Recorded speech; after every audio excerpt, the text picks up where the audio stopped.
patay na ang impeachment complaint laban naman kay Vice President Sara Duterte pero hindi pa ito nakalibing. Ito sinabi ho ni Senador Amy Marcos kasunod po ng desisyon ng Senado na i-archive ito.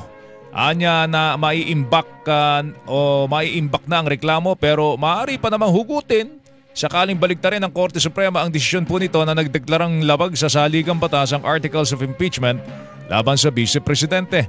Kung ito'y mangyayari anya, susunod naman daw ang Senado at iaahon ang kaso mula sa archives. Yes, it's dead, but it's not really buried. But yes, it's dead.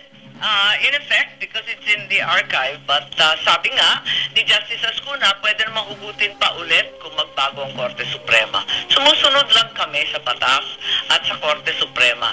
Tinig po ni Senador Amy Marcos. Samantala, sinabi naman ni Senador Rodante Marcoleta na pwede pa namang ihain muli ng Kamara ang parehong impeachment complaint sa Pebrero ng susunod na taon basta't ayusin ang paglalatag dito. Nasa sa kanila yun, basta iluto lang nilang mabuti yung kanin, katanggap-tanggap, hindi hilaw.